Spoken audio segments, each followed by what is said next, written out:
What to do? We back at again with the Dragon Balls the Breakers patch notes, but this time for season 2. Ain't gonna lie, I got limited time, so I'm trying to do this very quick, maybe in 5 minutes. Okay, let's see. Okay.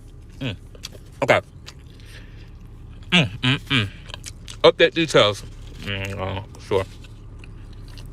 Oh wait.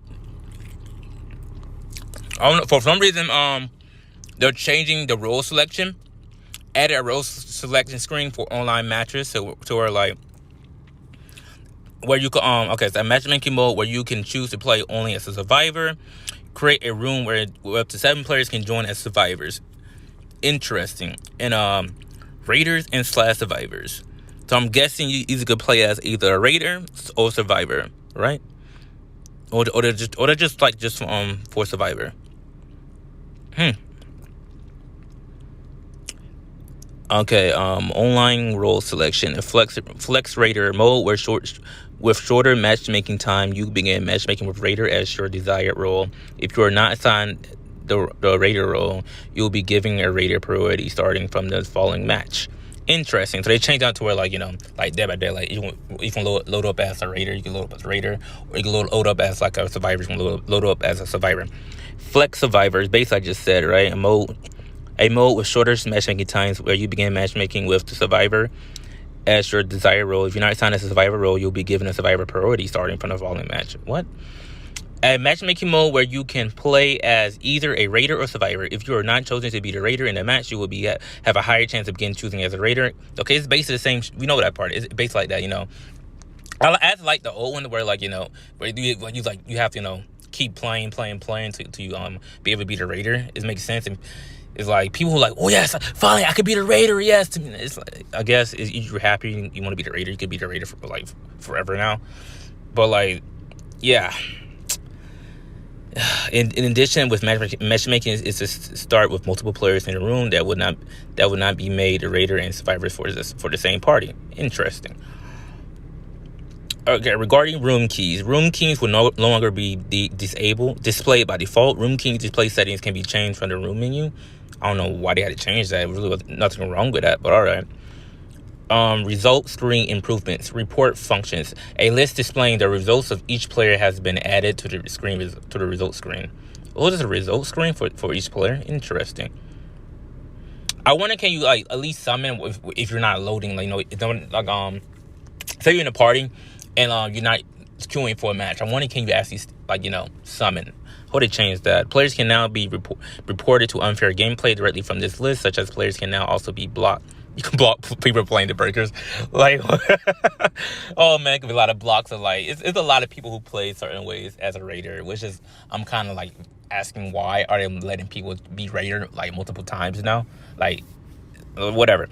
Raider characters selection added to the menu. The raider character screen can now be accessed from the base menu. Raiders characters like I guess you can select the characters before you queue in now, I guess. Raider character selection improvements added the preset function. The preset raider can now be displayed in the following areas. The character acceleration in the bottom right of the menu screen. The launch animation played with an opponent is found. The default character displayed on the briefing screen. Interesting. Improvement to characters customization. On the shop and a character visual screens, it is now possible to zoom and display animations while previewing costumes. Cool, you can zoom in while you're looking at your own costumes if you want to. Cool. Besides, I guess, certain accessories and etc. Avatar edit screen improvements. For the character creation screen, you can now change your appearance starting from your current avatar. Thank you. I'm tired of resetting. I mean, I did it once. I thought it was very annoying, so I didn't do it ever again. Because, like, if you want to make a new character back then, you have to restart from the beginning. But now they changed it to where, you have your character and you can change whatever you want. I don't know why was that whole thing in the first place, but whatever. Manual selection additions. Added pages to the manuals describing the play style of each raider. Cool. If you don't know how to play the raider, you could, go to that and, they tell you how to play. Other minor display adjustments. The following is a description of various fixtures and games of balance. Cool. Oh, it's a lot. I don't think I have enough time. I got 2 minutes. Okay. Okay. Woo, boy. I wish I could do this in 2 minutes. I got corn on. During a battle, create an issue by performing certain actions while floating. With the floating. Hold on.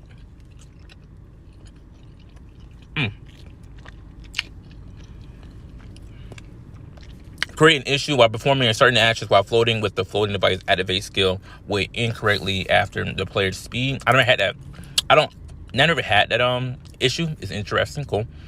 I don't know what that really was or it is. Correct an issue where certain Raider key blasts and keyways were being canceled by survivors key blast and keyway. They go to Raider buff, man. I had no problem with that. Cause me personally. Okay. It's the opposite. Okay, cool. Cause it's kind of annoying. Well, I'll do something, but the Raider would cancel it out.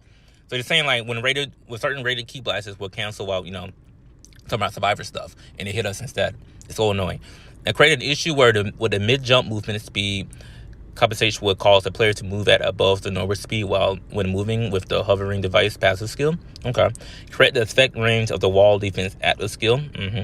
Correct the lock-on function so that players can no longer lock on to targets that have moved outside the attack range with key blast and super move animation.